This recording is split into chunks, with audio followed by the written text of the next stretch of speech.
I was fortunate that when I was a kid, I was about 13 years old and my family moved within about bicycling distance of an airport. So I would pedal my bike over there after school, on weekends and during the summer and hang around and watch through the fence. And I was fascinated by flying.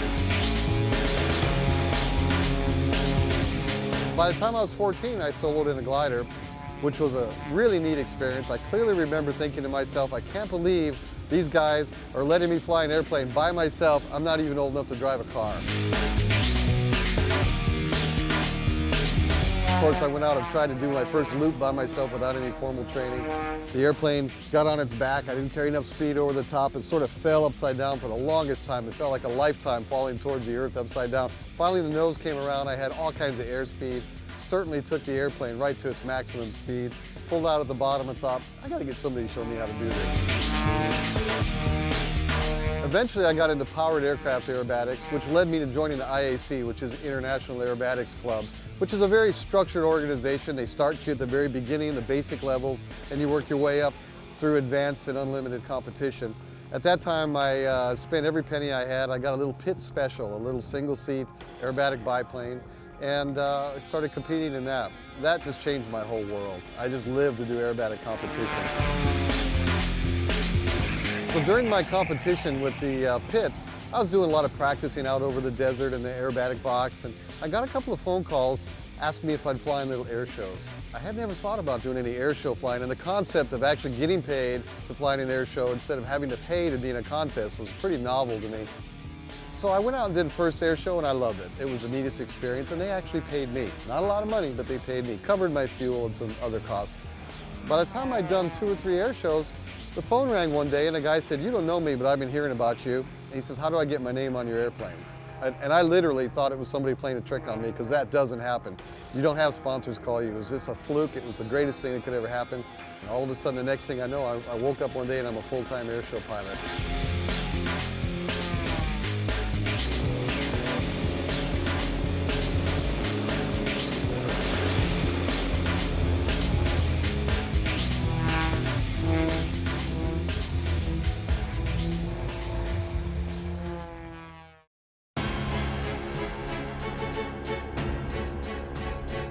I average about 20 shows a year, and I've done as many as 28, but a show can consist of all kinds of flights. On Friday, we have a rehearsal day. Typically, I fly 2 times, sometimes 3 times a day on Friday, and then on Saturday and Sunday, of course, I do the same thing. It's really kind of funny to me because the audience and people in general, they come up to me and they say, "You have the greatest job in the world. You fly for 12 minutes and you're done." They have no idea how much practice goes into this.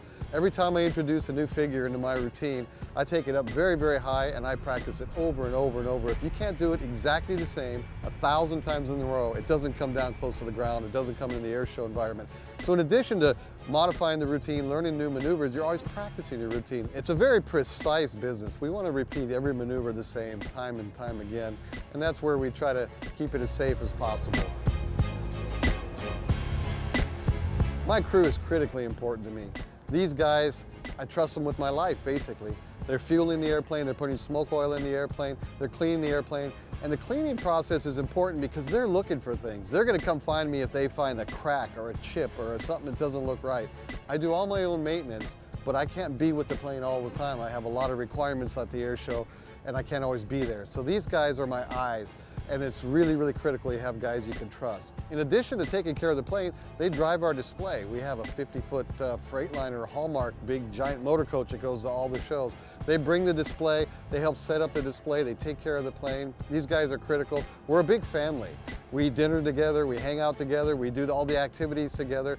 So basically, we're just a family on the road doing the air show thing.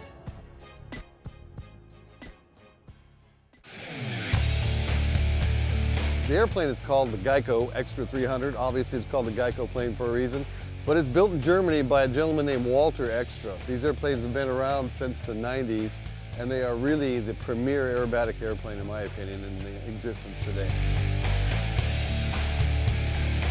It's a composite airplane, so the airplane's built from a variety of different materials. It's capable of doing plus and minus 10 Gs. It's certified for plus and minus 10 Gs, and to my knowledge, it's the only airplane in the world that's certified for plus or minus 10 Gs. The wing has been tested to over 20 Gs. G-forces, for those people that aren't familiar with G-forces, are pretty easy to explain. If you're walking around and you weigh 200 pounds, you're feeling 200 pounds of force holding you to the earth. That's 1 G. If you're pulling 10 Gs, you're feeling 2,000 pounds holding you to the earth. It's like having a Mini Cooper parked on your chest. So the airplane is very, very strong. But being a composite airplane, it's also fragile. The sides here are covered with material that's similar to cotton. It's actually more of a Dacron or a poly type of fiber, but you can take your hand and poke a hole in the side, literally. The airplane has got a very, very strong spar. The wing is very strong, but other areas are made light intentionally so that we can get performance out of the airplane. The tail surfaces are sort of optimized, particularly the rudder, for aerobatic maneuvers that are going to enable me to do things on pivoting at 0 airspeed and things like that that you wouldn't be able to do in a standard general aviation airplane. As a result of these big flight control surfaces, it's pretty unstable to fly from point A to point B. So when we're traveling, we're going on a trip, we're taking it from show to show, you got to work to fly the airplane. You can't just trim it out, let you take your hands off and go fly the airplane. It's always trying to go somewhere that you don't want it to go. So you're always flying it, but it's great in the aerobatic arena.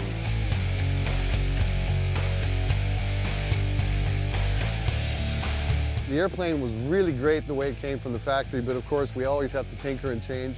So we've modified the engine. We have a Western Skyways engine. They're an engine builder in Colorado. It's an experimental engine. We've modified it. We've gained over 60 horsepower more than a stock engine and done all kinds of internal magic to get that.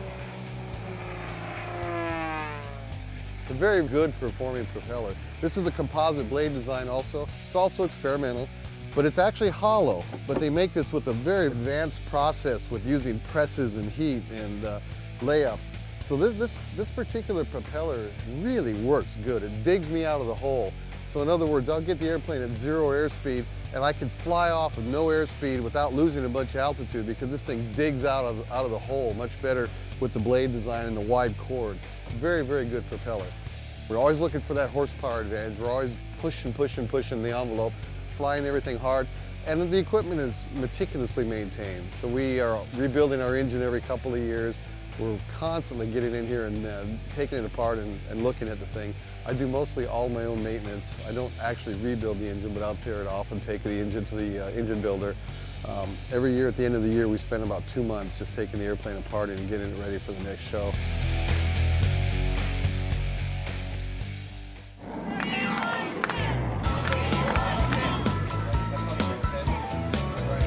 One of my loves in life since I was a kid has been music. My dad was a musician, and I've been playing guitar since I was young. So when I fly my routine, everything that the people here played on the PA is me doing my own music, which is great. Tumbling through the air, the world spins by.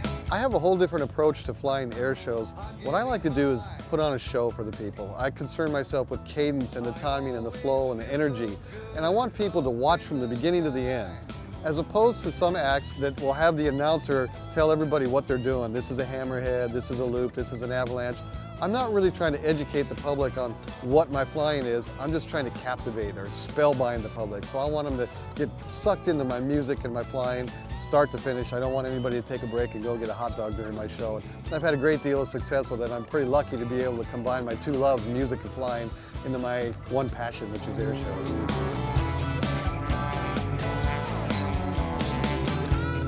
I'm really fortunate to have a sponsor like Geico because it's a very tough business to be able to actually make a living at. It's very, very expensive to operate the airplane and the crew and the maintenance. It's just very, very prohibitively expensive.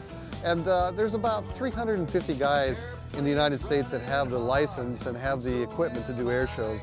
I think there's about 6 or 8 of us that actually make a living full-time, so I'm in a very small minority. It can't be done without a full-time sponsor, and I've pretty much had sponsorship since the first year, so I've been very fortunate.